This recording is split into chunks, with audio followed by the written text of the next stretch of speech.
Good morning, everybody. Welcome to the North Dallas Plano Career Focus Group.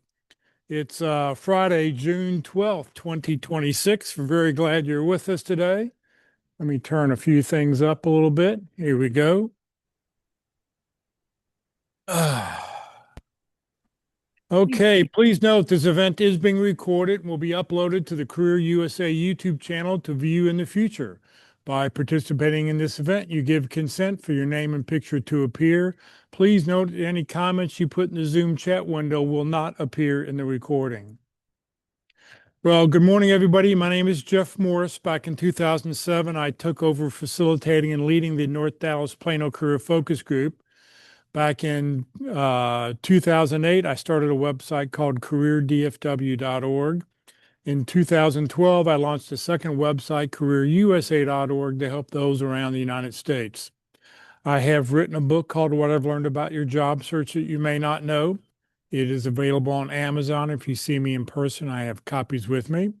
And since 2017, I've been a member of the practice interview team, also known as a PIT crew, and you'll hear more about them in just a few minutes. Our agenda this morning is to start out with success stories, then go 30-second introductions. We'll do everybody who's here in the room, and then we'll do everybody who's online with us. Then go to job leads if we have any recruiters with us. Then go to community reports. We'll hear from the Interview Success Workshop, the practice interview team, the career tip of the week, and then our main event about the top of the hour. I'd like to start the meeting off with good news. Do we have any landings to announce from anybody? Any announcements? Any landings? Any landings? I did see one landing from the Southlake group that is a member here, Patricia Gutledge. She landed, and I'll put the details out in the email tomorrow. All right, we'll move on here. For everybody who's online right now, if you will, open up your chat window, give us your name, the position you're looking for, give us 2 or 3 target companies we may be able to help you with. Give us your email or LinkedIn if you'd like, your phone, the city. And if you have companies that you have connections that you can help other people, please let us know. And I'll put 30 seconds on the clock to get started.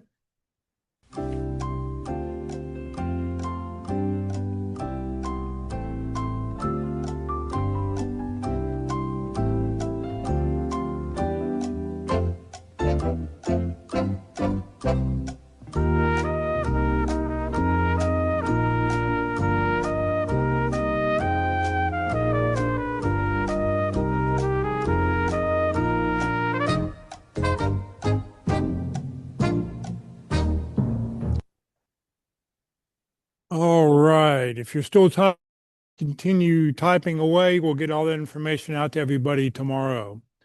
All right. It's time to do in-person. Everybody who's here in person, come up and we'll do 30-second introductions. So come on down, grab the mic, and we will get started.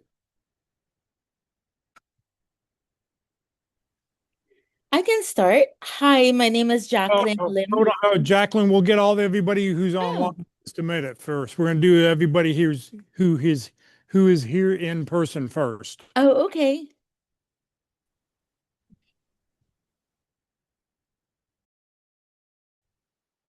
Looking for those jobs. Right now, I'm resetting my target companies, so I don't have any contacts right now. I do have contacts with the Association for Talent Development. I'm on the board there. It can help you if you're in the learning and development field. Again, my name is Todd Haney. Thank you. Me too. Good morning, Todd.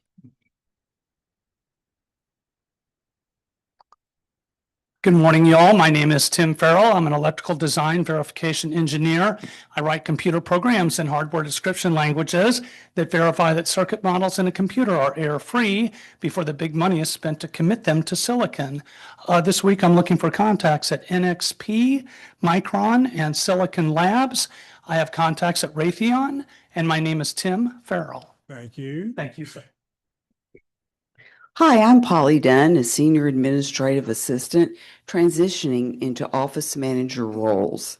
I bring advanced multitasking abilities, strong organization, and deliver quality work. I'm Polly Dunn. Good morning. Happy Friday to everyone. I'll restrain myself from talking about the College World Series since there's so much talk about soccer going on right now. My name, it is Friday, okay. My name is John Hamer. I'm a senior technical project manager. I lead internal and external project teams that deliver systems and solutions, maximizing and optimizing companies' investments in technology.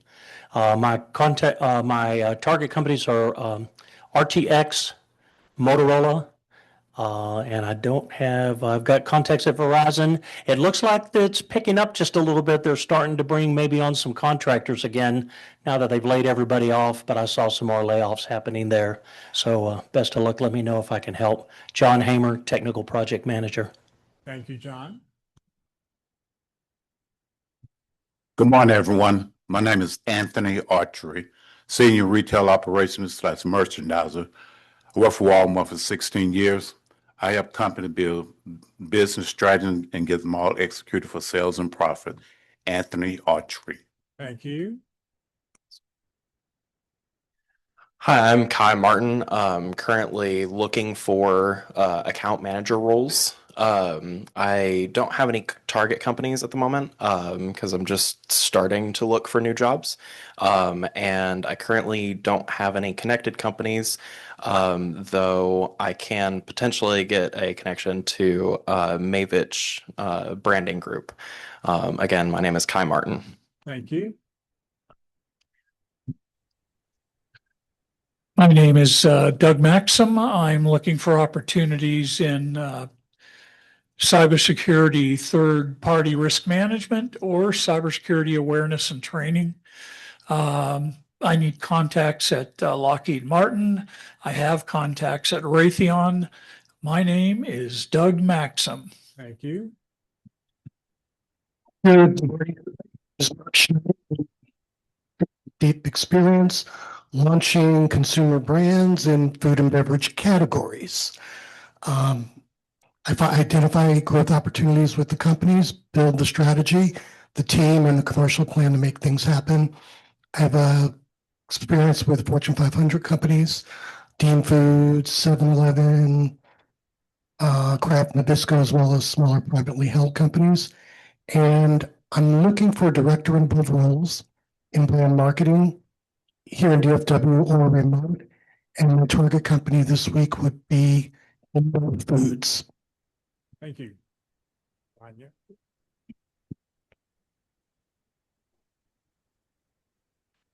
Good morning, everybody. My name is Andre Steven. I'm a technical advisor, and what I do is I help companies transform and digital transform their organizations, their infrastructures, et cetera. I am looking for professional sales roles or technical overlay roles. Again, my name is Andre Steven. Thank you. Thank you. Good morning. See if I can avoid the speaker that's causing the feedback. My name is Phil Elsner. I'm a PMP credentialed project manager with many years of experience in IT, and most of it's been in telecom and in the medical world. Phil Elsner. Great. Anybody else? No? Okay. Just sit the mic right there. It'd be great. All right. Let's get everybody who's online right now. If you will, please raise your hand. That way I know to call on you. Yeah, that's great. And let's start with Steve. You can go first. Good morning. My name is Steve Rowan. I'm a retired .NET developer. I've got contacts at Fiserv and the VA. My name is Steve Rowan. Thank you. Melissa. Good morning. My name is Valisa Madden. I have a lot of experience working in risks and controls, audit, process improvement, process excellence. I'm looking for roles like senior manager, director, and above in pretty much any industry.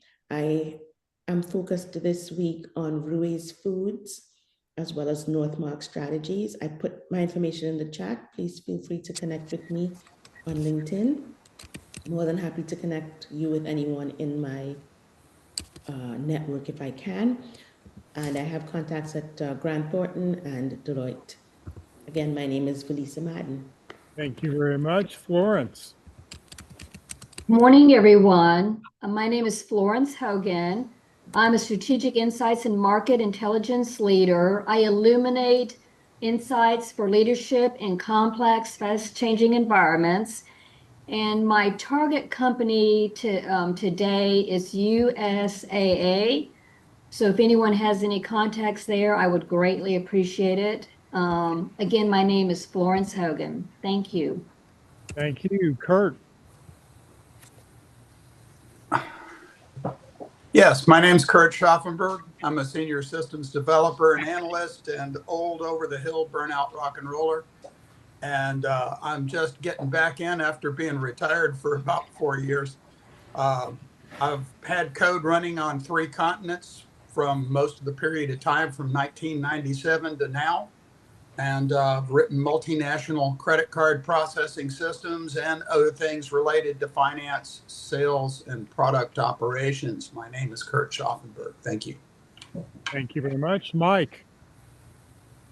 Hello, everyone. My name is Mike Belzil. So I help business leaders ring their performance bell by managing products that convert data into dollars. So I'm seeking a director of data product role based in DFW area. So I'm specifically looking for contacts at target companies that include Frito-Lay, Keurig Dr. Pepper, and Hershey. So I have contacts at Walmart, Epsilon, and Circana. My name is Mike Belzil. Thank you very much. Tracy. Good morning. My name is Tracy Harris. I also have my colleague on here, Elaine Small. We're from Thomas Edwards Group. We are a boutique staffing firm specializing in accounting, finance, HR, and IT recruiting in the DFW area. We do contract to hire, and permanent roles. And I'll talk about some of those in a little bit. My name is Tracy Harris. Thank you. Brian. Hi, good morning, y'all. My name is Brian Pillais. I am a graduate of Embry-Riddle Aeronautical University, ERAU, Go Eagles. I'm transitioning to go for aerospace engineering technician. I'm looking for aerospace engineering technician, systems integration, assembly, quality assurance, um, and technician roles that I can get into that handles machinery.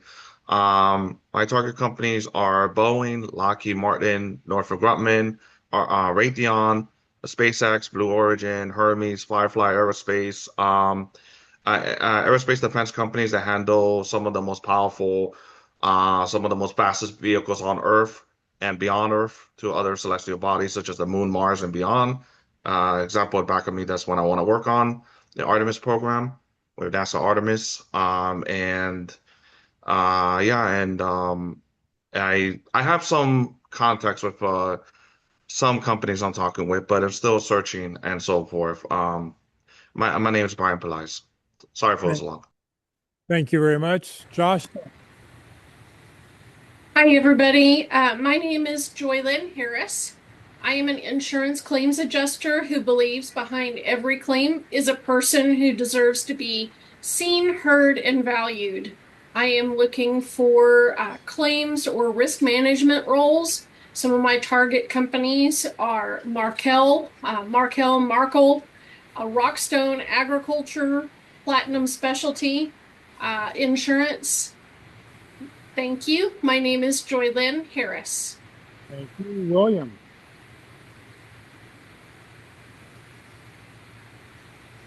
Good morning, everybody. My name is William McLaughlin, currently seeking a business analyst role. 2 of my target companies are Dave & Buster's and Cinemark, and I will be attending Sunday's match since somebody mentioned soccer earlier, and I could not be more excited.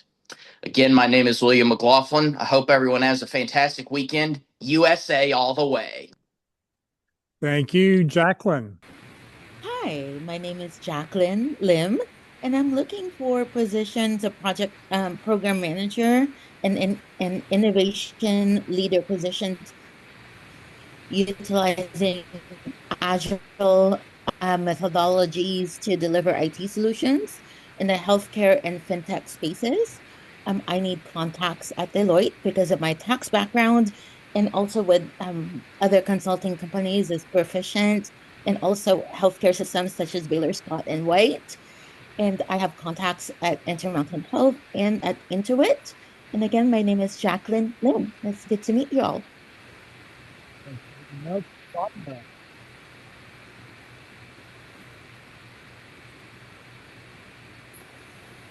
Good morning, everybody. Scott Boudreau, Certified Planning, Inventory Management, looking for a supply chain job in central New Jersey, remotely specializing in inventory control or production planning.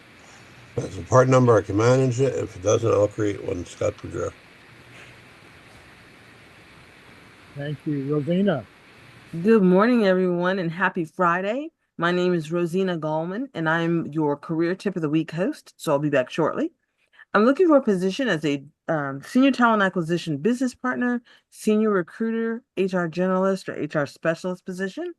I don't need contacts this week, and then I have contacts that I can introduce you to as we connect. Let me know who you find. Again, my name is Rosina Gallman, Senior Talent Acquisition Business Partner, Senior Recruiter, HR Generalist, or HR Specialist position. Thanks so much. Thank you. Sapna. Hi, good morning, everyone. My name is Sapna Shah. I am an IT project manager / coordinator, and I am looking for a position or a contact actually at NTTA or at USAA. I am Sapna Shah. All right. Anybody else online I haven't called on yet? Yes, I'm sorry. My name is Luis Hinojosa. I don't know why my video is not working, but I'm here in Central Texas. I'm a senior telecommunication engineer, and I'm looking for opportunities in Texas. I'll be here for some approaches with Motorola, LCRA, and Nokia, but nothing right now. Just right now looking for opportunities. Thank you very much. Anybody else online? My name is Raghib Majid, and I'm IT program manager, and I'm looking for a PM job in DFW area, and I need a contact this week. Progressive Rail is a Caterpillar company based in South Lake, and I have contacts at Verizon as well as Accenture, and my name is Raghib Majid. Thank you. Joseph.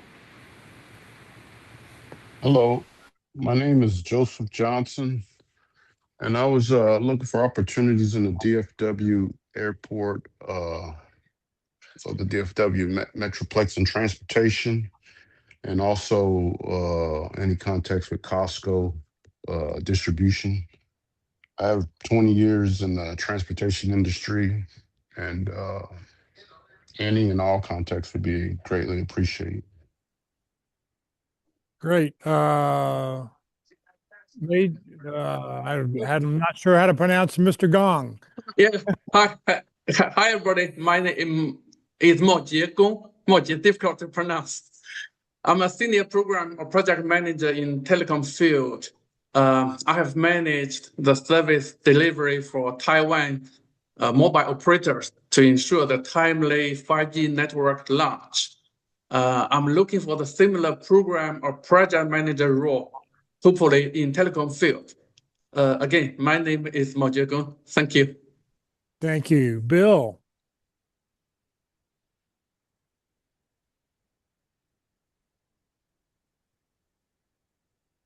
Bill, you're still muted.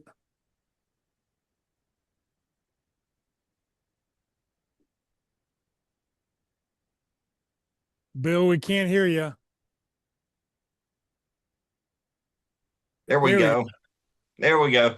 Yeah, I've been having computer problems all morning, so I'm running a little late, but I missed the success stories. Actually, my name is Bill Allen, and I have landed. So I wanted to share that with everybody. Sorry, it's out of time. I'll put some stuff in the chat, but let me tell everybody, hang in there, keep going, don't give up. Thank you. So tell us about the position you landed. Well, I'm actually going to go back into outside sales. with a company called Caser Compressors. They're an industrial supplier, been around for a little over 100 years. I was one of the lucky ones that a recruiter had reached out to me for this position. But if it hadn't been for all of the things that attending these meetings with the career focus group, pit crew, just these trainings and applying everything, there's no way I could have gotten to where I am today. So I just want to tell everybody out there, keep coming, keep staying plugged in, keep networking, do whatever you have to do, and you'll land. I guarantee you will. How long was the process from when they first contacted you or you first saw the job? It took about 4 weeks from finding me. Went through, well, basically 3 formal interviews, one very informal one where they were trying to confirm some things. One was in person, the other 3 were all online, and they were very good about staying in touch throughout the whole process. I will say that. I was another company where I kept getting where I've been through 7 interviews and they still haven't got me to the in-person interview yet. So Right. All right. Well, Bill, congratulations. Thank you, Mary. Thank you very much. Thank you for making your announcement. It's always good to hear good news. yes. Thank you. David, you're muted.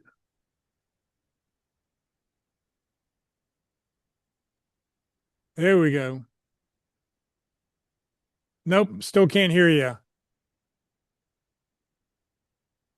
David, we can't hear you. Nope, nope.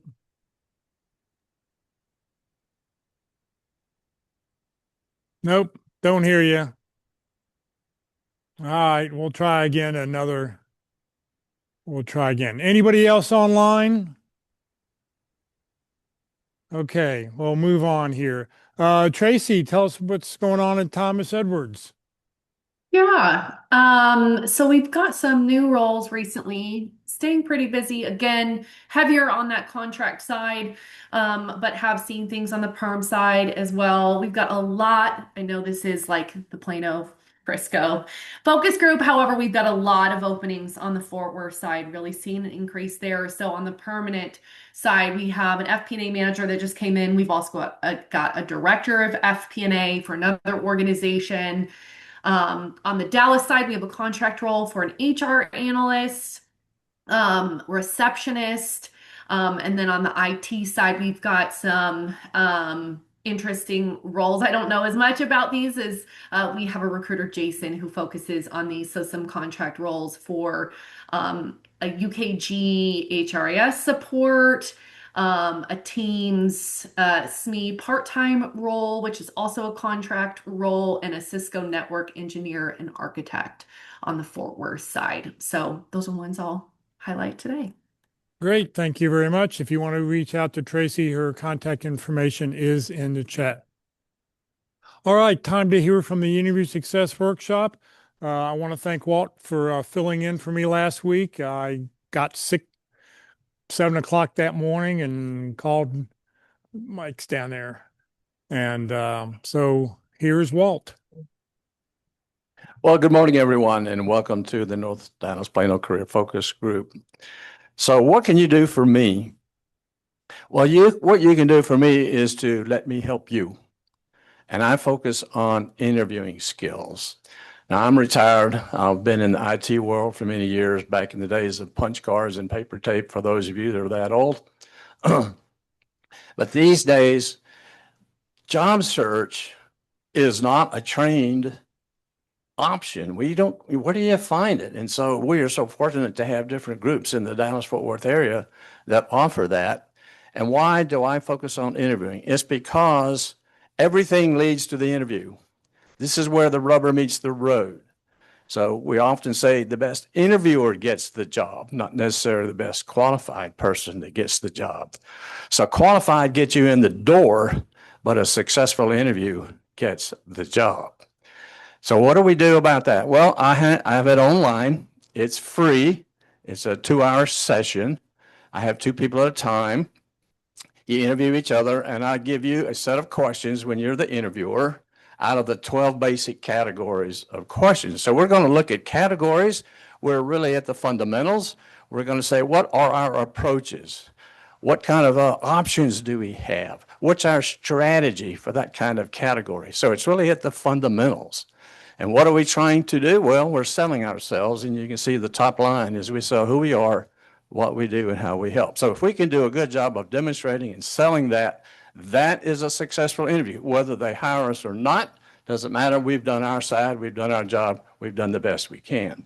So if you're interested in participating, go to my LinkedIn page, Walt Glass, or you can use the QR code that's Jeff has on the screen. Just start an email to me. I have a Yahoo email address. It's on my banner page as well as my phone number on LinkedIn. And my About section gives you more details about how to register, et cetera. Be glad to have you participate. Tuesdays, 9 to 11 Central on Zoom. So come on down. We call it Learning Without Squirming. It is not a mock interview. It's something that we can enjoy while we're learning at the same time. Be glad to have you participate. Well, you know, after they have said that we're the one, there's still something left to be done. It's time for us to celebrate. Put donuts on our plate and don't tell anybody how many we ate. I am Walt Glass. All right. Anthony, you want to talk about the pit crew?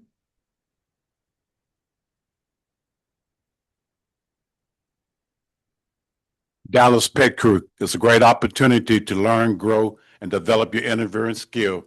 We meet the first, second, third, and fifth Wednesday of each month, and on the fourth Wednesday for online. You can get the information from the Dallas Pit Crew at gmail.com. Come, learn, and grow your developing skills in interviewing. Great. Thank you very much. It's a great thing. If you've never been, you need to go. You need to schedule some time on Wednesdays. And for those who are out of town, on the fourth Wednesday of the month, they do online only, so anybody can watch what's going on.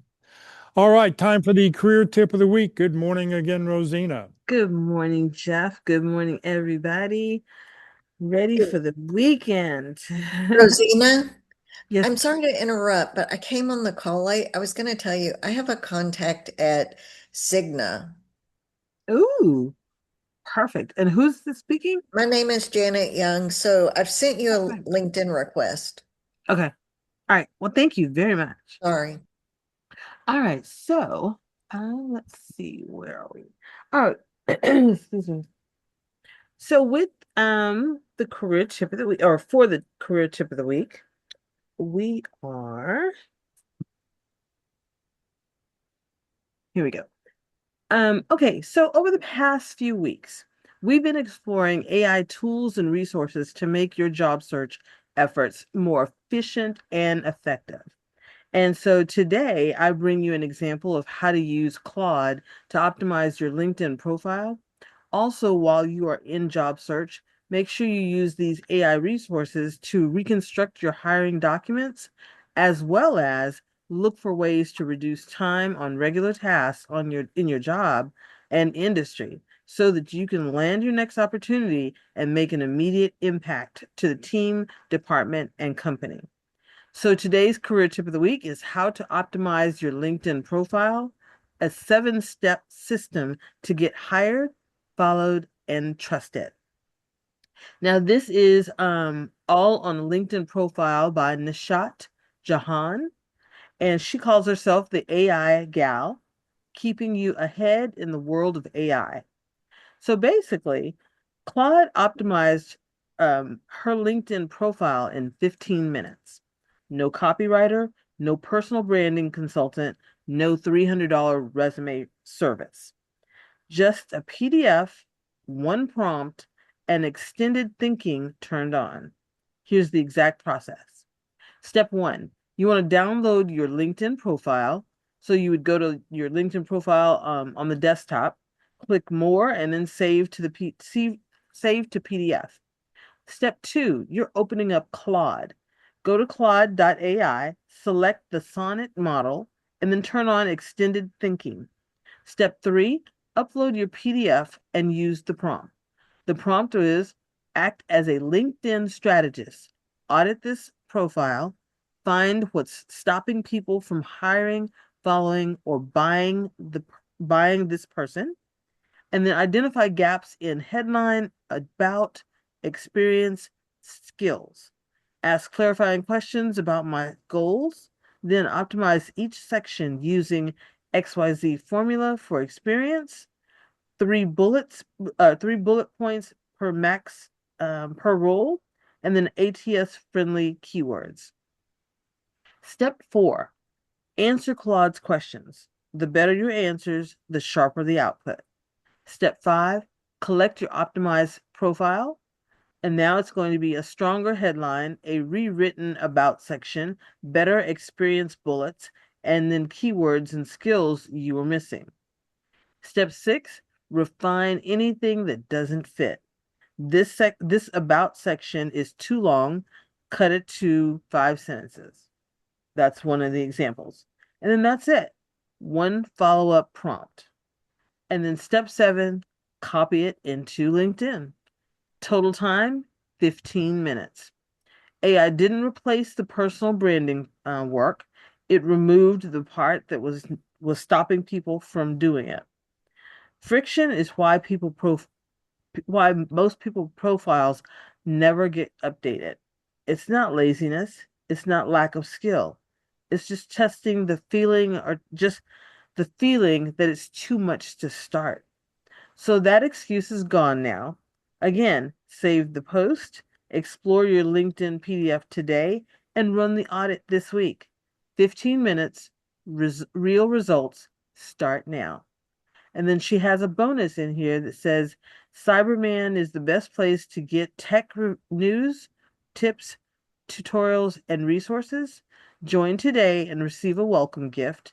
And that welcome gift is an AI job guide, an AI side hustle ideas, and then 70 plus free AI courses and more. 100% free, cyberman.ai/join. And then as me bringing this to you, please note that Career DFW is not prompting the sign up for any features or services within articles, even if they are paid or free. We are just providing educational information to help you land your next job opportunity. I hope you guys enjoy this article and the specific details. Again, this week's tip of the week is how to optimize your LinkedIn profile, a 7-step system to get hired, followed, and trusted. Have yourself a fantastic weekend, everybody. Rosina, thank you very, very much. All right, today for lunch, we're going to go to Country Burger, 3115 West Parker Road. It's on the northwest corner at Parker and Independence. Come join us, burgers, salads, chicken sandwiches, and more. So come join us today at 11:45. If you want to receive today's materials, you're to get a copy of the speaker's presentation. You'll get a link to the YouTube video that gets posted this afternoon. You'll get a copy of the career tip of the week that Rosina just read with all the links. You'll get a copy of the Zoom chat. To make sure you've got it for everybody who's here in person, make sure you've checked your name off on the roster. So I know you're here, and if anybody's new, make sure you fill out the little slip of paper. And if it's legible, I will get you added to the chat tomorrow. For everybody who's online, please make sure you've got your email address in the chat window so that I can make sure that I get you added to the list. Here is some people I'm still missing who have joined us in the past who have not given us their email address. So if you're on your list, please do so. Otherwise, just give us your email address to make sure that we know that you're here with us today. All right. It's time for our speaker. I want to, first of all, thank very much. Nikki's been booking all of our speakers for us lately. So I thought I'd have Nikki introduce our speaker, who happens to be Nikki. So let me give her a microphone and we'll get started. Be a challenge.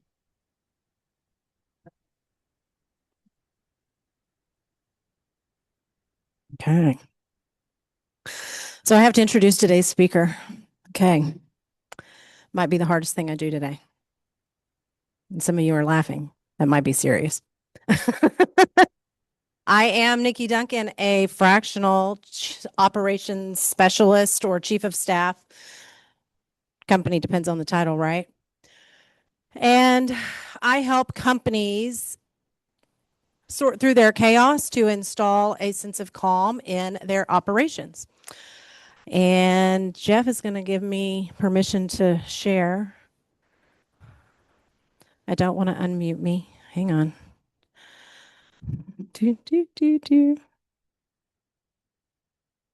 Replace the current share. This share. Oh, hang on. We'll just do that.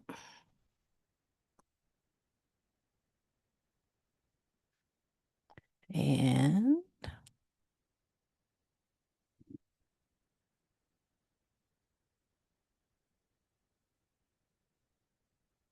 okay.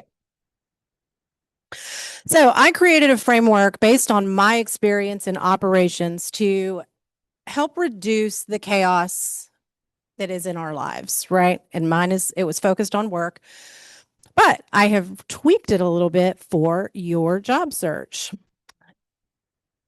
Because if you're like me, whether it is job search or work, you might end your day and I used to walk in the house from my office and my husband would say, "How's your day?"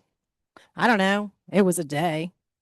I don't really know what the heck happened, or Paul's going to finish for me. Paul, there's Anthony didn't get one up here. I would say, "I don't know. It's a day." He's like, "Well, what did you do?" And I said, "I really have no clue, but I was busy all day and I'm exhausted and I have nothing else to give. So don't ask me to cook dinner or do anything else for anybody in this house." You ever feel like that? Where you're just, see, I have people shaking their head in there. Yes, nodding.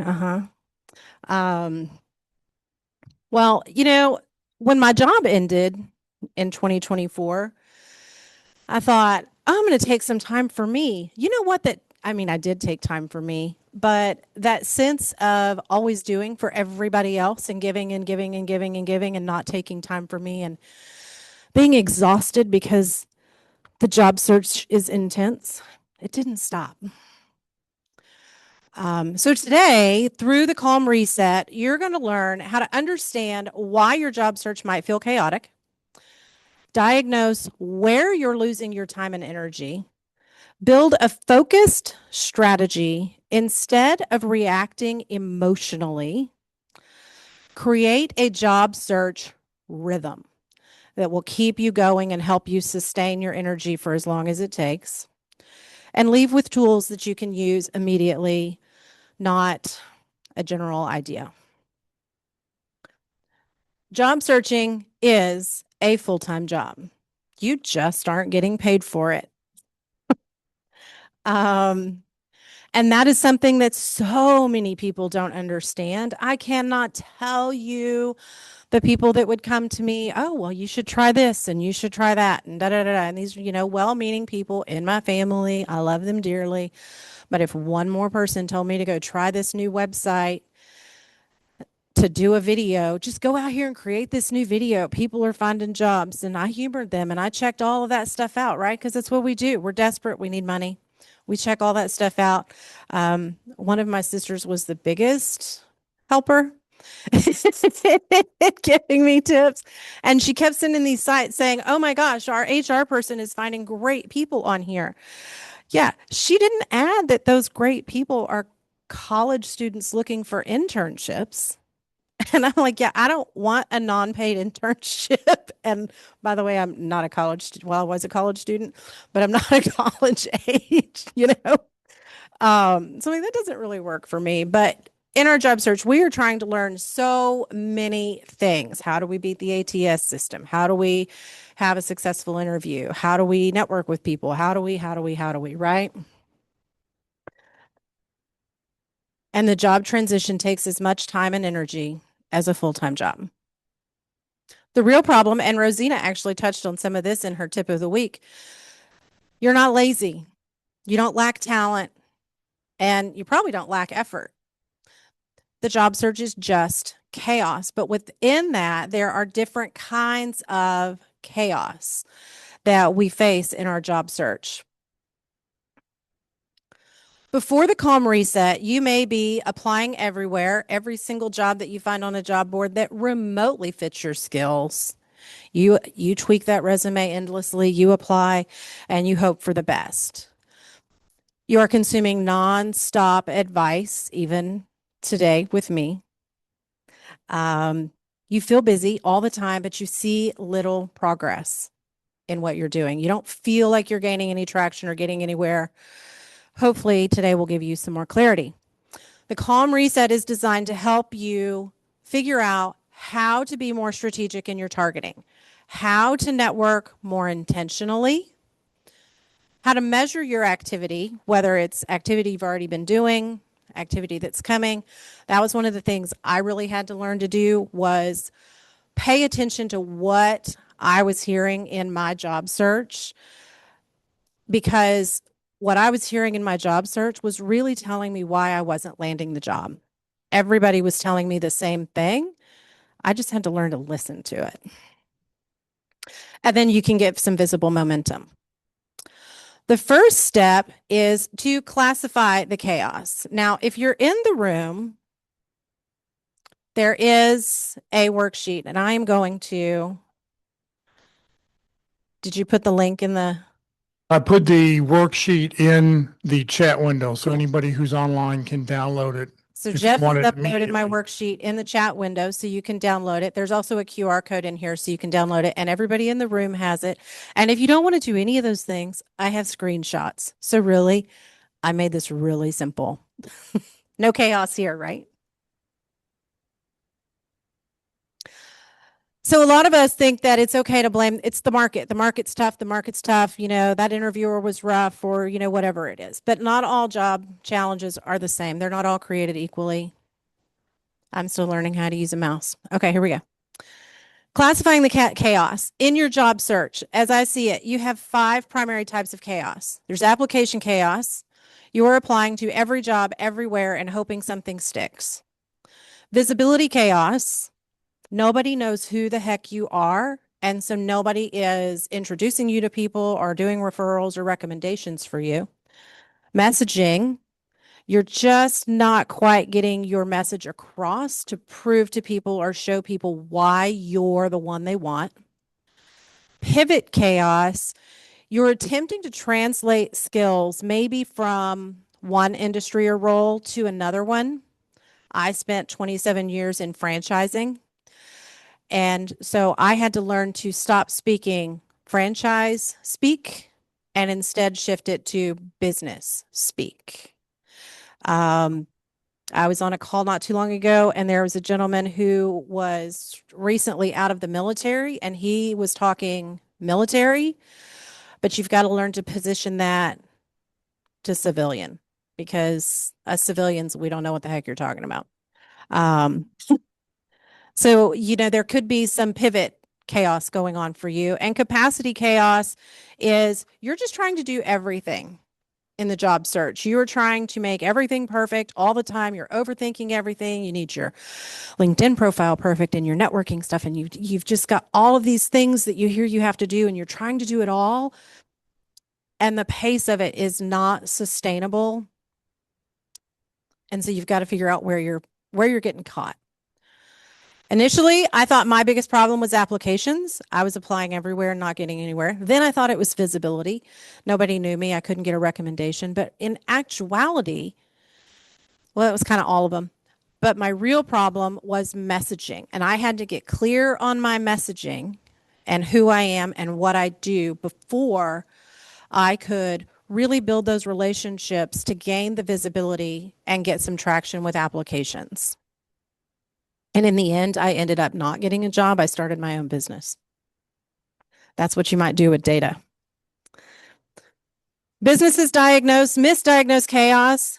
Job seekers misdiagnose what keeps them stuck. Here's the QR code to the worksheet and the link on my website if you want it that way. Okay, step 1, we're going to do an activity. On the worksheet or on the screen, whatever works for you, I want you to take a minute and think about what in your job is causing you the most stress right now. If it's listed, check it. If it's not, write it on the, make a note of it or whatever.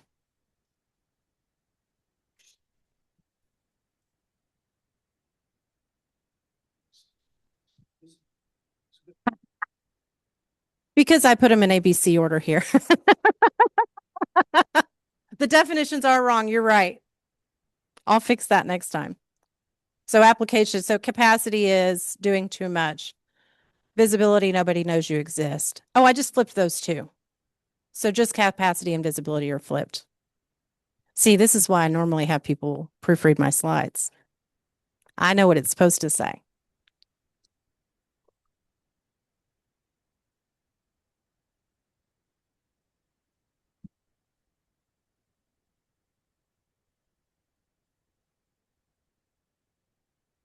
Okay. So once you have identified a couple of points of stress, then you're going to match them up. Whatever kind of stress you wrote down or picked out, what kind of stress is it? Is it application? Is it messaging? Is it that nobody knows you exist? Are you just doing too much?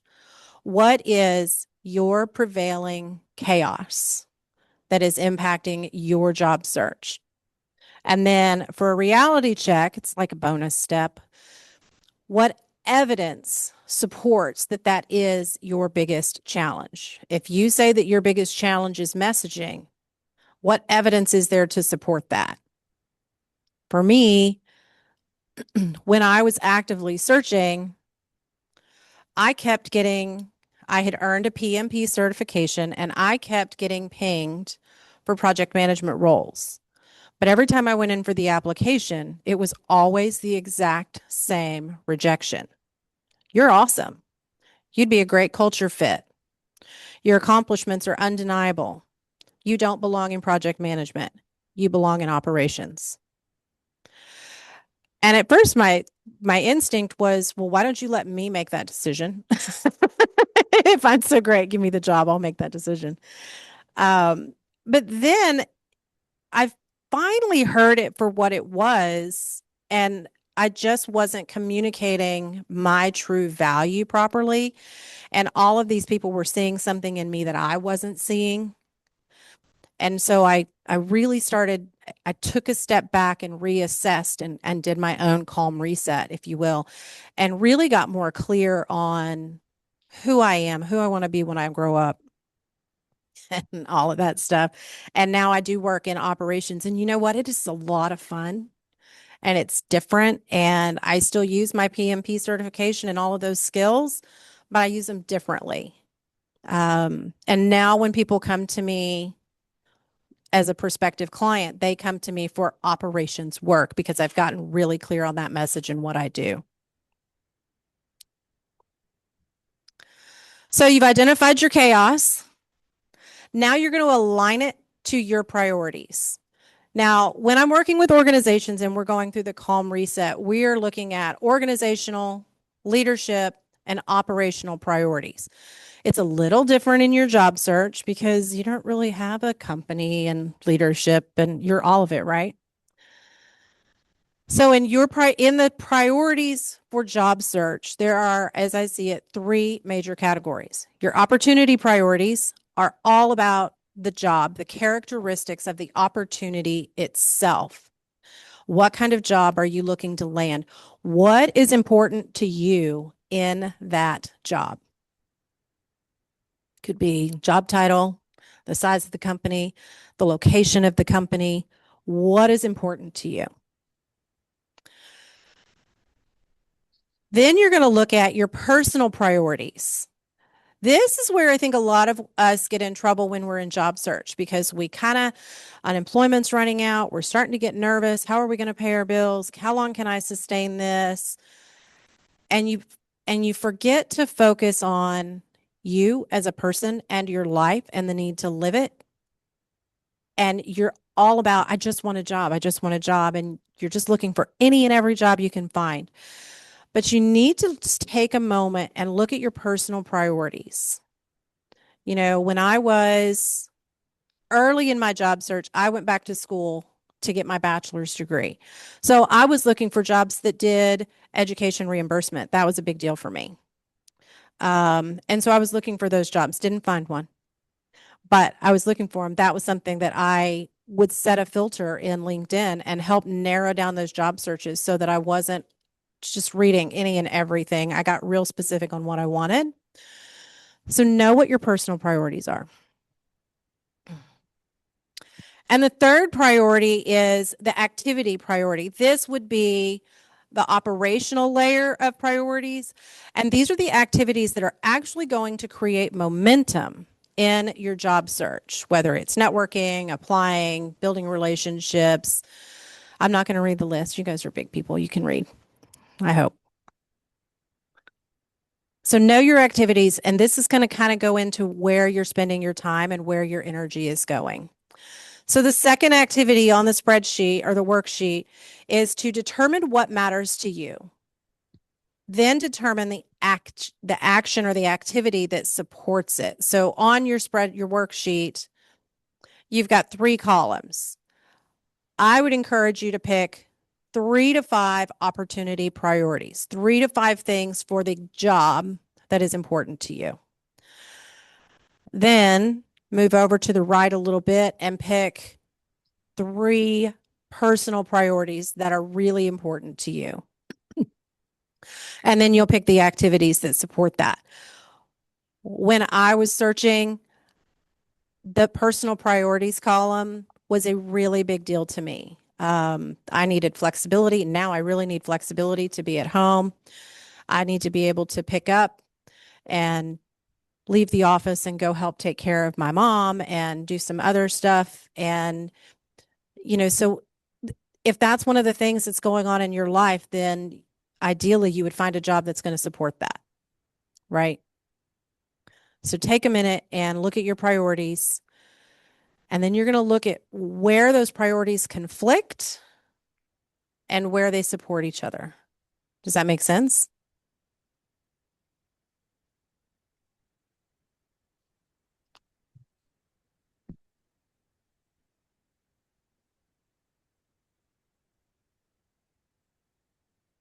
So next we'll look at limiting our decisions, which is going to help us focus our energy. Oh, high impact activities could be networking conversations, which is a real conversation, which honestly might not actually have anything to do with the job. I had a conversation with somebody not too long ago, and it was interesting.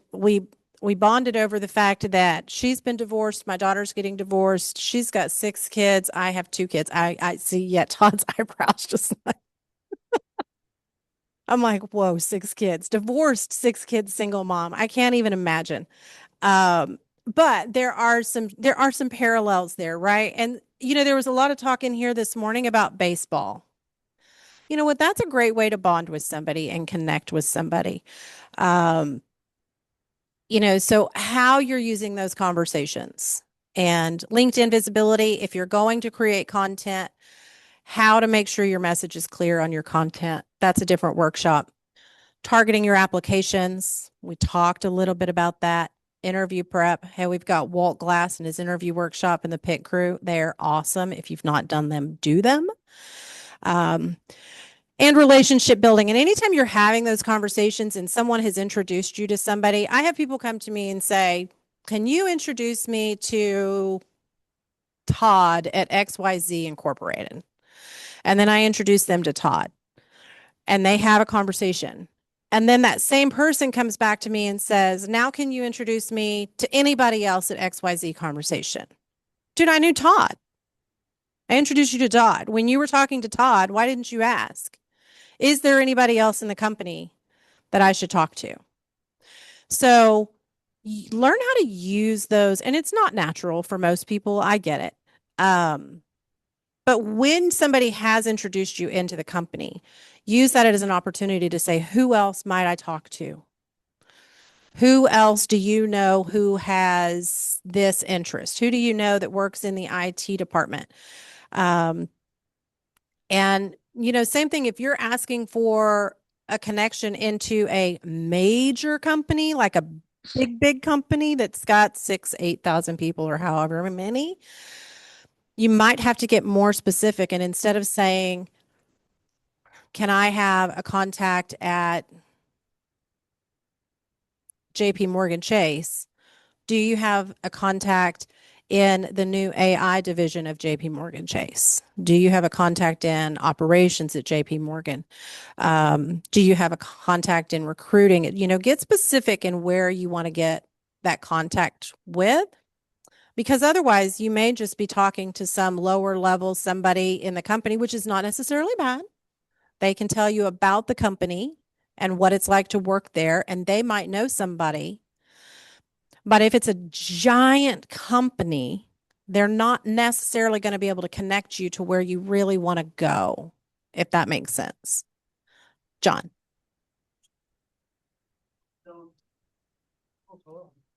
Mr. Microphone's coming. Thank you. Jeff put on half an ounce. Yeah. John's going to make him run. I just want to make a quick comment with regard to those informational interviews, and you're speaking with someone at a company. When you're trying to make that transition, this just popped into my head. Just let them know that you want to learn even more about the company, maybe even more about a different area or so that they don't get the feeling like, what, I'm not good enough? Like you just talked to me, you got information from me. Well, is there anybody else I can talk to? So just make sure you make a comfortable transition just because you're asking for even more information or a different perspective. So Right. Who else can teach me? Who else can I learn from? Who else can, whatever it is.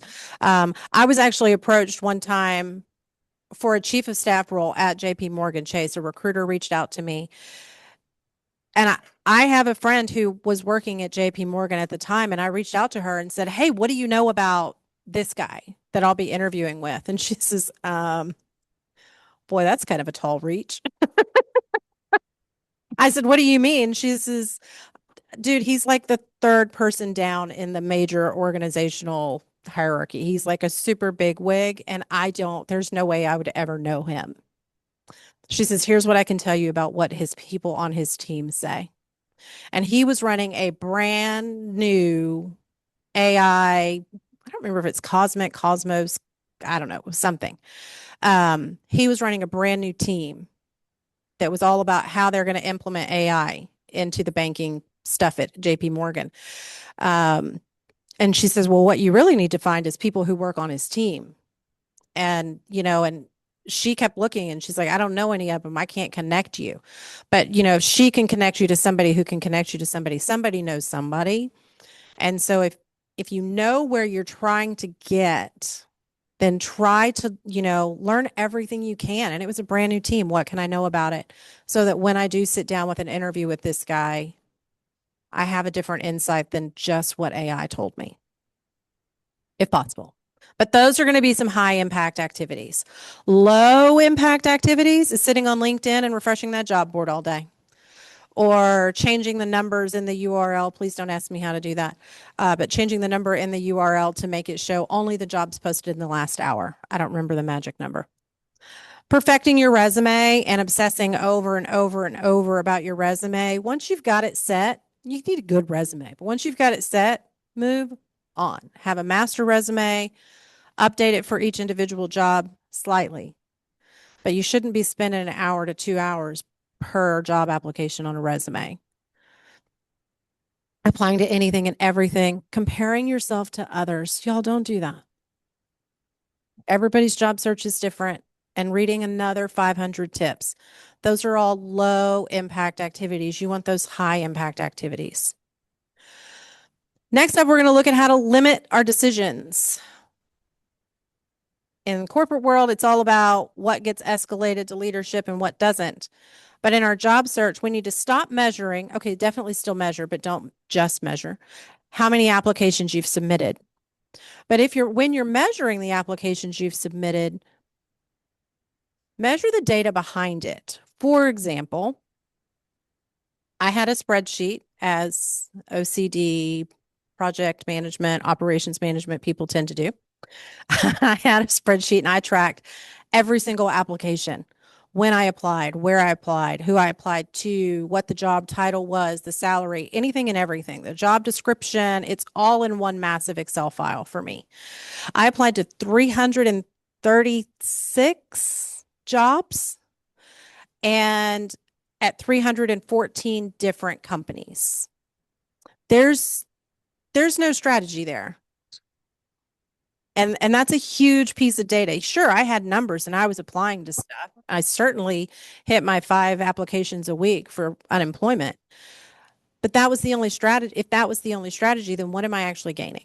Nothing. So don't just measure what you're applying to. Measure your meaningful conversations. You know, I had a conversation with this person who introduced me to, these 10 people. I met somebody through South Lake Focus Group online not too long ago. He's a veteran. I introduced him to a veteran I know who helps transitioning veterans. They had a 20-minute conversation and the job seeker walked away with 20 introductions in his specific field.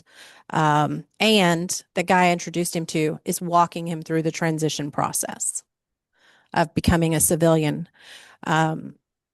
That's a meaningful conversation. And when you get those, follow up and follow through. It's huge. Activity 3. Everyone has an opinion. You need to learn how to silence the ones that don't help you and protect your own energy.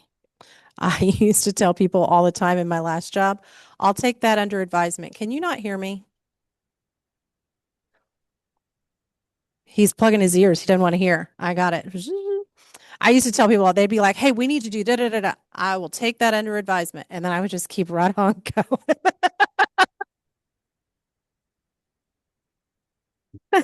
I took it under advisement for 30 seconds. We're not doing it. Moving on. So the third section of your worksheet is how to limit your decision flow. Some common sources of noise or distraction are recruiters, our super lovely families. They're so well-meaning, but sometimes you got to plug your ears or blah, blah, blah, blah. Job boards, headlines, all of them can be good, but all of them can be too much if you do too much, right? And networking is important, but you can also overdo the networking. So if you are ending your day just drained and you feel like you made no progress at all, look at that day. Where did I spend my time and energy? What did I actually do? And was it a particular kind of chaos? Is it warring with some of your primary priorities that you need to focus on? And how can you bring that back into alignment for what truly matters? Because you need to know who you are, what you bring, what you do so that you know how to get it.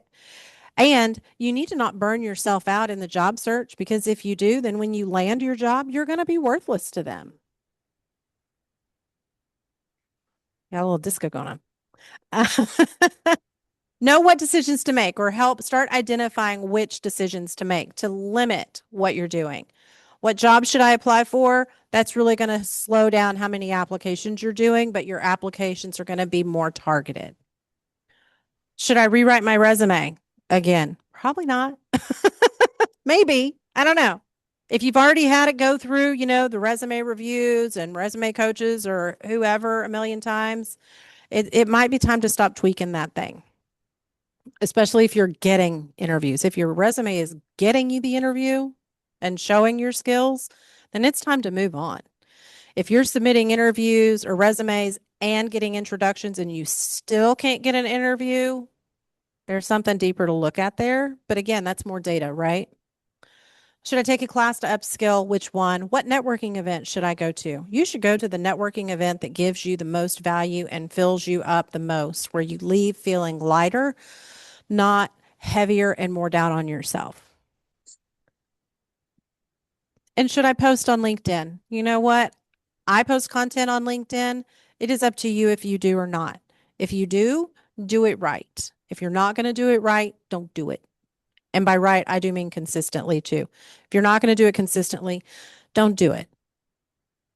I would say a minimum of once a week. And there's a lot of fun ways that you can do content. Just the other day, I posted one, and I did have AI. This was a new skill I learned recently, not too long ago. My good buddy Paul helped me learn how to do it. I have a picture that I posted recently of my daughter. She has just come out from underneath the house. We have a pier and beam house with a crawl space underneath it. And her wake up call morning was, Alyssa, your ferrets are outside as I'm screaming through the house. So my daughter bolts out of bed, runs outside in her pajamas. And we found one of them. There's a hole next to the house, and we found one of them coming from the hole. And I'm like, crap, they're under the house. So we had to take the cover off of the crawl space, and I handed Alyssa a flashlight, and I sent her under the house. Watch out for snakes, baby. And sent her under the house with the flashlight. And she comes out, and she's soaked and muddy, and it's caked on. And I had found the ferret while she was under the house. I found the ferret. So I scream at her, hey, I found him. And she comes out. And so she's standing there and she's got the ferret in one hand with honestly what looks like a demonically evil grin on his face. He's like, hey, that was fun. And she's holding the flashlight in the other hand. And she's sitting there and she says, you are not taking a picture of me. I said, oh, yes, I am. We're sending it to Dad, who left the door open, which is why the ferret got out. I said, we're sending it to Dad. So she sits there and flips him off in the picture. So I thought, I can post a lot of stuff on LinkedIn, but I can't really flip a picture of my daughter flipping over my husband. So I had AI edit, I'm like, just leave everything in the picture alone, but let's maybe not have her flipping people off. But, and it's funny, you can connect that real world experience. I can connect that to what I do as a chief of staff and operations person. I manage chaos, even when it's an escaped ferret. So have some fun with your LinkedIn posts if you're going to do them. And then I can't see this third one. What's this say? Create boundaries. Oh, this is a big deal for saving your energy and saving your space. Create boundaries. Pick 3 roles that you're going to target. Not anything and everything that you can do. Just a few roles. For me, it was chief of staff, but there are 5 or 10 job descriptions or job titles that can fit chief of staff. I can't search like that every day. So you have to pick the top 3 primary roles or titles that probably go best with that. Project management is easy. If you're a project manager, you're a project manager, but they do, project coordinator, project manager, project owner, project, whatever. Sometimes that's easy. Sometimes it's not, but just target a few roles. Target companies. Again, 314 different companies out of 336 applications. There's no targeting there. There's a whole lot of spaghetti falling off the walls. So pick some target companies and not just one target company, right? You got to have more than one. Minimize your resume updates. I think it's Rusty Wright who said he's got like a 20-page master resume. And when he applies to a job, he throws it in AI and says, pick, this many bullet points or whatever. And he just pulls the bullet points out of the master resume into the resume for that job. And then he's got his resume. It's good to go. Takes him 5 minutes per. So write it once, be thorough, and then, pull it out. Especially if you have a longer career. Networking blocks. I'm real careful with who gets my time for networking and where I spend my time. It's fun and all, but it can exhaust me too. I'm actually very introverted. So Paul's back there laughing at me like he doesn't believe it. I'm actually very introverted. So being in public and in large groups, this is a small group, so it's not as bad. But when I have to go in like big rooms and things, man, y'all, I leave there and I am exhausted. I get in my truck, I turn on the air conditioner, and I sit there for a few minutes and decompress. And if it's an extended amount of networking, I go home and, veg out in front of the TV or tell my husband, don't talk to me right now. I can't do it. I can do it in the moment. I can pretend to be extroverted, but I really like my house and my bubble. So know what works best for you. And if you're going to create LinkedIn content, have a schedule for it. I sit down once a week, once every other week, and create all my content at one time, and I schedule that stuff out. I'm not writing a post every single day. I sit down, whatever day, this weekend it's pouring down rain. I have time to do, I can't do anything outside. So I sit down and I do all my LinkedIn content. And then once it's created, I spend, 10, 15 minutes a day on LinkedIn, going out to the people who I follow and commenting and engaging on their posts. I've built a lot of relationships that way. But identify what is draining your energy every single day. And then create a rule around it. One of the things draining my energy were applications. And so I decided I would only apply to a company if I could get a contact within the company. If I didn't have a connection there and I couldn't get a connection there, I didn't apply, because otherwise it's another noodle on the wall. So create a rule that's going to help you protect your energy. By the way, if there are questions online, I can't see them. I can see there's a red up there, but I don't know what it says because I don't have my glasses on. The last step in the calm reset, one of the last steps, is to move with rhythm. I've seen a lot of people in job search. I've been guilty of it too, where you lose your job and you're like, I got to get a new job. And you go and you start out in kind of a sprint. And then you sprint and you run and you run and you run and you run. And then you get burned out and you crash. Or something in life derails you. We all have those moments. And you crash. And then you disappear from the job search for a while. And then after you've disappeared for a while, you might be calming down on things, but then eventually you're going to panic. Crikey, it's been how long has passed since I've looked for a job? I got to get back to it. And now you're panicking that you've lost too much time. When you've been, taking your quiet reset time, you've lost too much time, and now you're behind the 8 ball. And now you got to start all over again, and you've lost all that traction. And so then you sprint again, and you just do this vicious cycle. More effort is not the answer to a sustained job search, which is where activity 4 comes in. The goal is not to do more. It is to do the right things consistently. By the way, your right things are not necessarily the same as my right things. What works for me is not necessarily going to work for you, and vice versa. Saturdays and Sundays, in my opinion, are not for job search. Those are for you and family and anything other than job search. You need a break. Take a break. So Monday through Friday is when I would work on my job search. And now that I have my own company, Monday through Friday is when I work on building relationships with clients. It's kind of like a never-ending job search, if you will.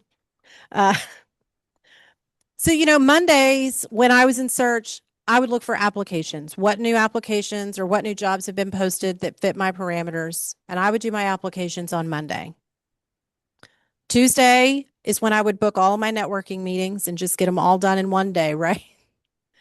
And then Wednesday, I would follow up either on the people I applied to the week before or the people I just had a networking conversation with the day before or whatever. Wednesday was my follow-up day. Thursday is a day that I would set aside for upskilling, whether it's watching this workshop or doing a class about AI prompting, data analytics, whatever it is that you want to know more about, upskill, learn more about it. And then Friday is when I would do all of my LinkedIn posts for the following week or whatever. And yes, there was, stuff would change in there and come up, but those were my number one. I have to do this one thing today. If I do nothing else on Monday, I have to do some applications. And then anything else that came up was great. If I had to do one thing on Tuesday, I had to have 1 or 2 networking calls on Tuesdays. And that's kind of how I ran. I still do run my life that way, sort of, I have every day, I must do this today. Today I must get up early enough to be in Plano to speak to you guys. Like that's my number one priority today. Anything else is gravy. And I've got other stuff to do, but what's your number one priority for the day?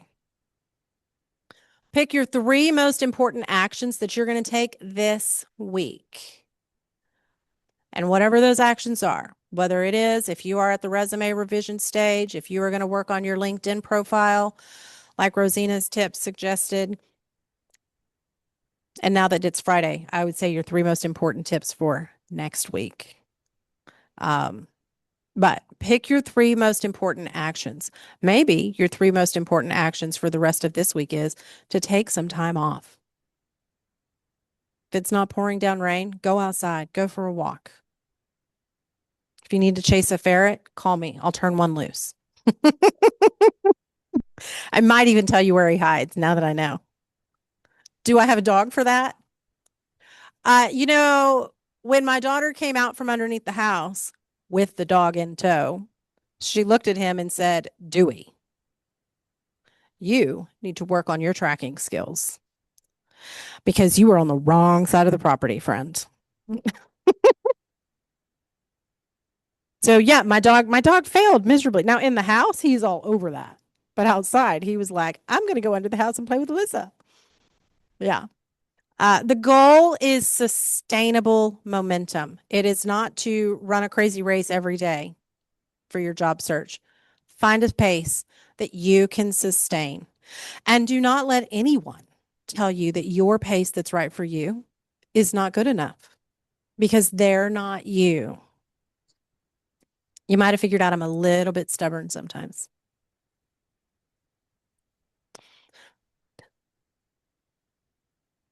The lesson I wish someone had told me early: losing a job is an event.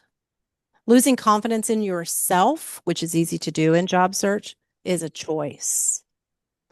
Don't let the job search rob you of who you are and your confidence in yourself.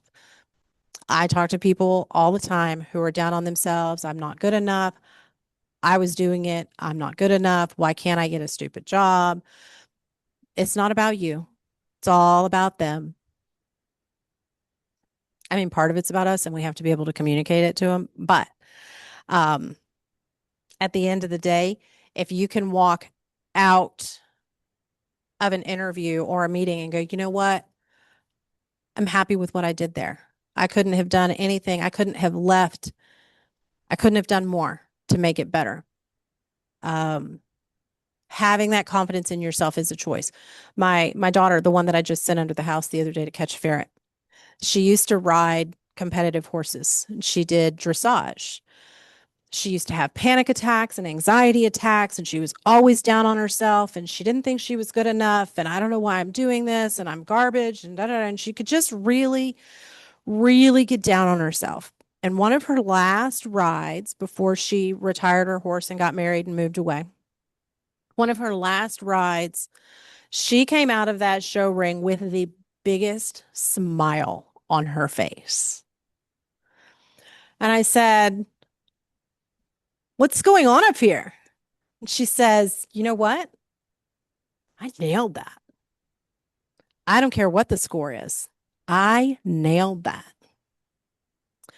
And it is because she finally found the space to be her and accept that we don't have to be perfect. We just have to get clear. Which, look, is my next point. You don't need perfect, certainly. You don't have to be perfect. You just need enough clarity to take that next step. She just needed enough clarity to get from point A to point B to point C in that arena and ride that test cleanly and confidently. And when she did, she came out of it a whole different person. And that is all I have for the Calm Reset. It's all about taking time, being you. And any questions?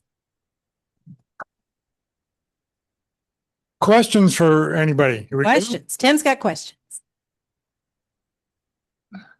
Yes, you may have already explained this. I'm sorry if I missed this issue, but on the create boundaries column, it says, one of our boundaries should be only 20 target companies. I've been applying to more than 20 companies. Is that counterproductive? Should I just choose my top 20 that I really like the very most, only concentrate on them and not apply elsewhere? I definitely applied other places, but your target company is like, I've identified my priorities, the companies that fit everything that's super important to me, my opportunity, my personal, all of the things that are very, very important to me. These are my top 20 companies. And so you just you can set up a Google alert to follow those companies and watch for them and just kind of keep building relationships within that company, right? That's kind of like, I really want to work at this company. And so it's sort of like you're just going to collect people who work there and just keep collecting people who work there. You may never work there, but it gives you a target. It gives you something to focus on. So if nothing else is going your way that day, you can reach out to somebody you met at Lockheed Martin and say, hey, it's been a while since we talked. I just had such a great time. I wanted to connect with you or whatever. So I think Walt had something to say, or either that he's stretching. I'm not sure. No, I stretch with 2 arms. Oh, he stretches with 2 arms. Okay. I have a question, Nikki, on 20 companies at the same time is overburdened. So I suggest you prioritize your companies and work 5 at a time. And so you can slip one off the list and add another one to the list, but have that 20 set of companies there. And that's where you spend your primary time. So you can certainly do other things outside of that. But if you do too much outside of that boundary, that's not the reason for the boundary that you have. So, if you've heard of Reference USA, what is it? What's it called now? It's something else. Data Access Reference Solutions to help you. It's got a lot of parameters. Go through your library to access that database, and it can help you find your target companies, and so that you can then vet and prioritize, and then start working them through the. And you can definitely do too much. It's like the gentleman that I introduced to the other gentleman, and he left that call with 20 people to network with. That's going to take him some time. He can't do all 20, probably can't do effectively. You can't effectively have conversations with all 20 of those people in 1 week. It's going to take time because you're going to want to prepare for it. You're going to want to be thoughtful and intentional with it. And it's the same thing with your target companies. And, have your list, but work it in chunks. Phil? Yes, ma'am. I've got a twofer for you. I hope my ticket is good for 2. Okay. I'm looking at the handout that you gave us, and that prompted a couple questions. There's the PMP. I see in one place you say update the resume. How much time do you spend doing it? Should I do it again? That implies to me, or I'm inferring from it, that there's only one resume. And that sort of flies contrary to what we've heard always. Send a different resume that's tailored to the job that you're seeking, if you can find out enough requirements in advance. What are your thoughts about that? I used to, every single time I applied for a job before I started coming to these and I learned what the heck I was doing. Every time I would apply to a job, I'd spend about an hour angsting and just obsessing over that resume. Is this the right word here? Should I say that I managed it, or should I say that I oversaw this? Like, we're splitting hairs, right? Come on, let's move on. And there came a point when I had to tell myself, girl, what are you doing? Get over it. And I finally got to the point, and I think it was after I heard Rusty speak, where he created one massive resume. And it was a couple of speeches anyway. One massive resume. So, like Rusty Wright has, I have one major resume. And when I need a resume, I pull the job rec and I put my massive one in there into AI and I say, help me figure out which 10 bullet points I absolutely cannot miss for this job. And then I let AI identify the bullet points and then I tweak it. And then I got to the point that I had a resume for project management. I had a resume for chief of staff, and I have a resume that's targeted for operations, director of operations, because they are pretty different, really. And I could do all of them, but I had a resume. So then I had a master resume. These are just the progressions of my career search, right? I had at one point a master for all of those. And again, same thing. And I got to the point where on my chief of staff resume, the bottom half of it, I never touched. I got it to where I was happy with it. And that bullet point was that bullet point, no matter what chief of staff role I was applying to. I never touched it. What I did do, the top half, my summary, my skills, and at the top of my resume, I have I don't remember what I titled it, but it's kind of like my greatest hits. And so on my master resume, I pulled out 4 or 5 bullet points that were like the biggest, most impressive, that if nobody read past this top far down on my resume, I want them to see these things. And I put those up at the top. So it's my summary, my greatest hits, then my skills and my experience underneath that. And I will tweak those greatest hits to use terminology that suits the company or the industry. And I will tweak my summary. But beyond that, I didn't spend a lot of time on my resumes, whichever one it was. So if it was chief of staff, I tweaked that one. If it was ops, I did the ops. If it was project management, I did that one. But I got the bottom half. If they read it, it's a bonus. I want to focus on the top half. And so I probably went from spending 2 hours per resume to 5 or 10 minutes per resume. And I actually started getting at least introductory interviews off of that when I started doing that, just messing with the top half and tweaking the terminology to fit the company or the role or the industry. I started actually getting interviews. And then it was on me to sell myself in the interview. So if I'm hearing you clearly, you have basically 3 of your own master resumes, one for each job title. Because that's what works for me. And fill in details at the bottom half and hope that that's enough. Yep. Okay. Second question. Thank you for giving me 2. On the handout you gave us in the aligned priorities section under activity priorities, I see recruiter outreach is one of the activities likely to create momentum. Do I infer from that you believe we should always go through a recruiter, or is it permissible to not do so? That is one that I kind of took the bull by the horns, if you will. And I went to LinkedIn and did a search on LinkedIn for recruiters in my industry or recruiters that specifically work with chiefs of staff. And so you can go into LinkedIn, you can search, all the keywords, blah, blah, blah. And I did that and found recruiters. And then from there, I would look at, okay, which of these recruiters are hiring? And then I would send those recruiters a cold contact. Hey, I see you run searches in my industry. I would love to connect and learn about what you're seeing. And if I can ever be a resource or introduce you to anyone in my network, please let me know. And probably 80% of the recruiters that I reached out cold like that responded, sent me a connection request, and we've had conversations. And some of them today will still reach out to me and say, hey, I'm looking for an IT project manager. Do you know anybody? And then because I'm still involved here and at South Lake Focus Group, I have people that I can connect them with. I even reach out to those recruiters that I have had great relationships with or conversations with or whatever and say, hey, do you have any jobs you're trying to fill that I can announce? And we'll announce those, at like South Lake Focus Group or whatever. So I am adding value to them, and it's not about me.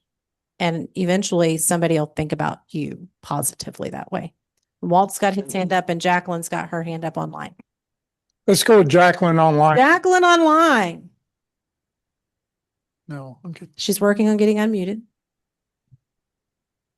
Hi, Nikki. The question, since now you have your own business, what was your journey like in doing applications, looking for a job, and then realizing that you want to start your own business?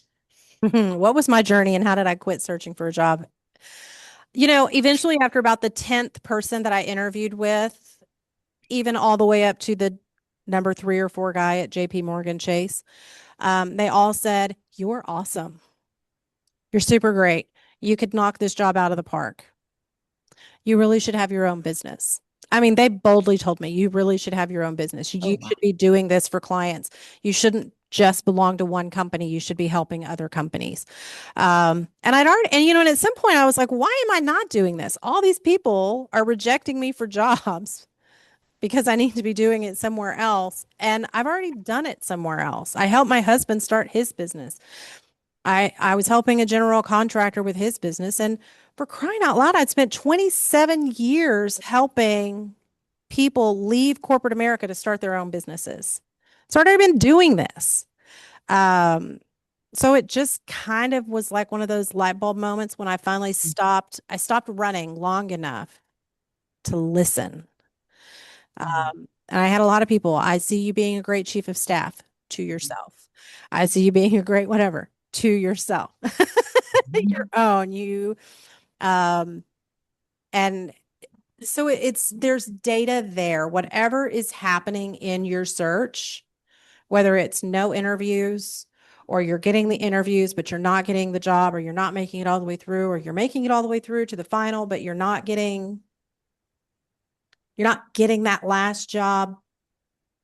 There's data there if you can take the time to pull it out and listen to it. Walt had his hand up too. Thank you. You're welcome. No, I have a question for you. Okay.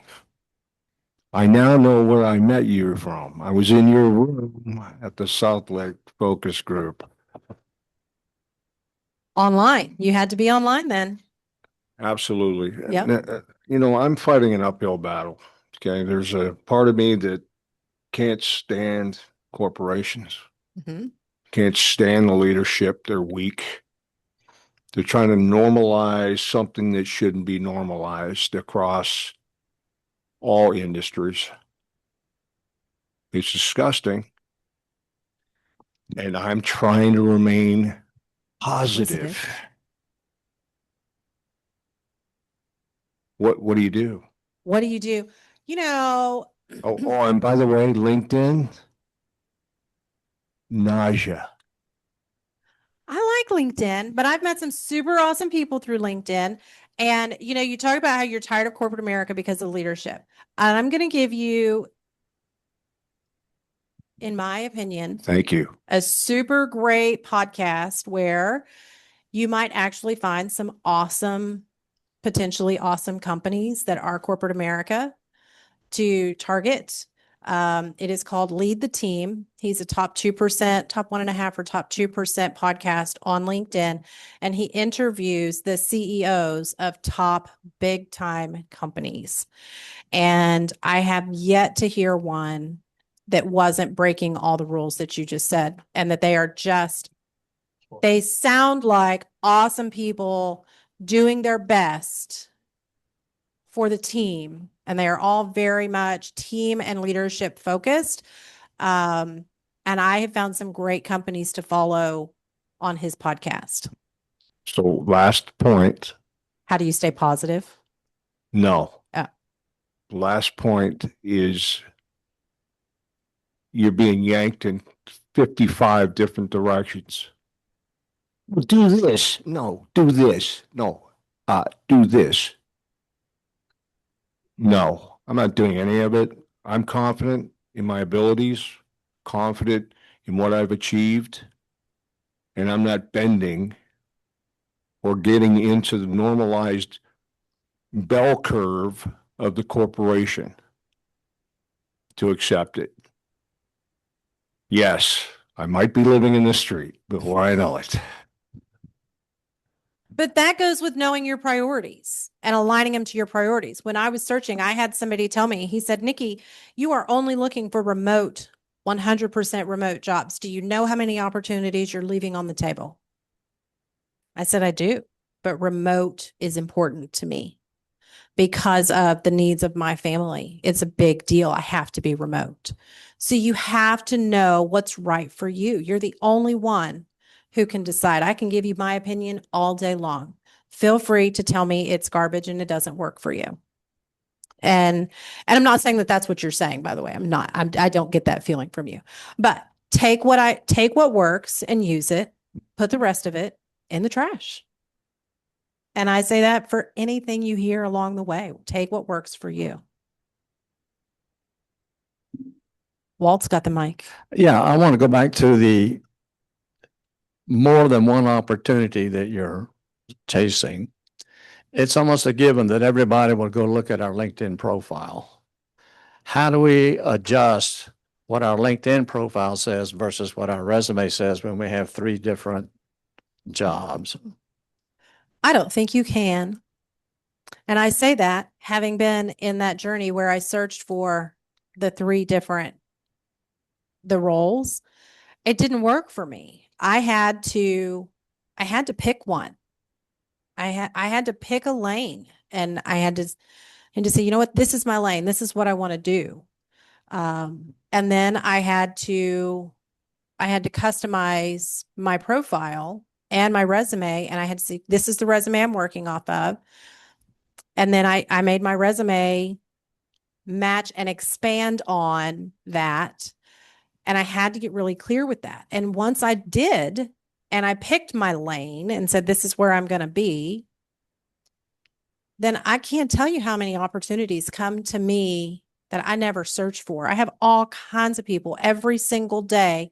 There is somebody new dropping into my DMs. Hey, can we talk about, XYZ? I see this on your profile. Can we talk about whatever? Because I have finally gotten aligned with me and what I want. And if you're going to do all 3 and be a generalist, it's not to say you can't do it, but it's not easy. Yeah, I think that's under the limit concern when you're like, it's a bear to look at 3 different things at the same time. So I say you're right because you agree with me. So you must be right.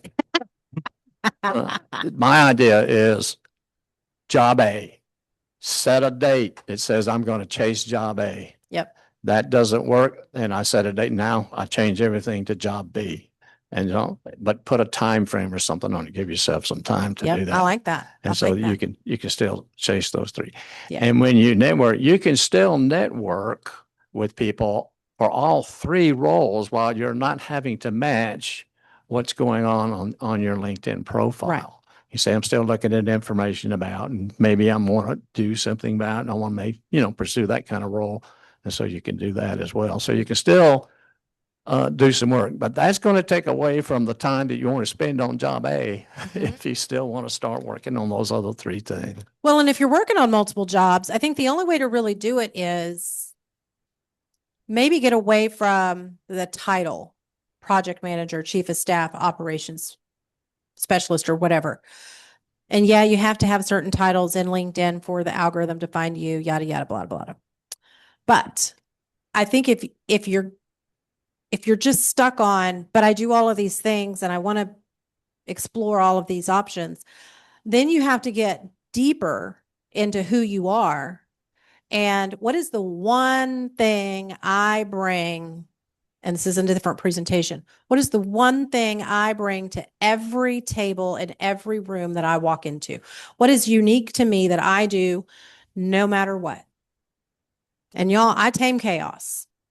I tame chaos, whether it's my daughter and her ferrets or my daughter and her anxiety attacks or 100 different franchisees standing in a room in front of me, all with a different demand, or individual business owners, or a business owner who's closed her business and is reopening and rebranding and doing a whole new thing, or a general contractor who's using a Word document to manage 10 projects. I tame chaos no matter what it is I'm doing. And so if you're just dead set on being a generalist and exploring different options, then you got to be real clear on you and what you do and make it about what you do and not the job title. I think is the only way to do it, but it's still hard. Did you have something else to say?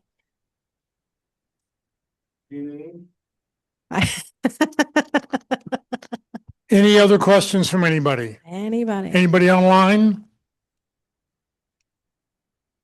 I'm looking at the chat to see if I left anything, if I missed anything. I don't see any hands up. So, Nikki, I want to thank you very much for your information. We'll get this presentation out to everybody tomorrow, along with the worksheet. If you didn't do it today, you can go back and do it tomorrow. So thank you for much for that. A few more slides and we'll get out of here.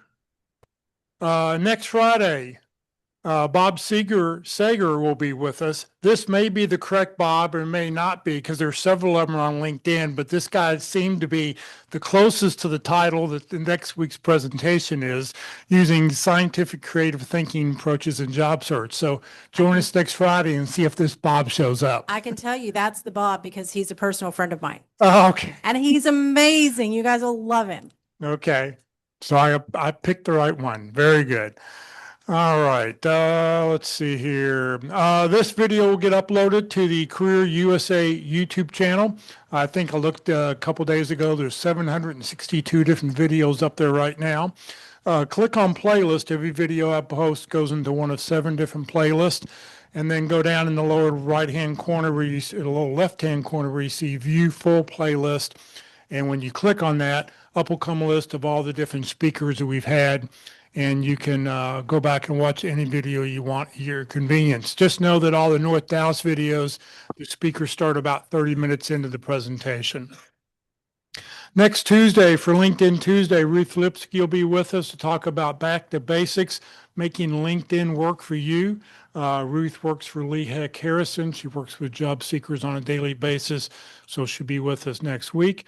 The practice interview team will be meeting in person right here in this room next Wednesday from 1 to 3 o'clock. And then next Friday, as mentioned before, Bob Sager will be with us to talk about using scientific creative thinking approaches in the job search. How many people think they're going to join us for hamburgers today? 1, 2, 3, 4, 5, 6, 7, 8. All right, so whoever gets there first, look for a table in the back for about 8 people. That'd be great. For everybody else, just a reminder, we're closed. I mean, the building is closed during the summer here that we're meeting at, but we'll have the front doors open from 9:15 to 9:40. Today, supposedly at 12 o'clock, they're shutting the water off here because the fire department's changing out a fire hydrant. So drink up before you leave the building in the next 20 minutes. For everybody else, thank you very much for joining us today. Nikki, once again, thank you very much, and we'll see everybody next week.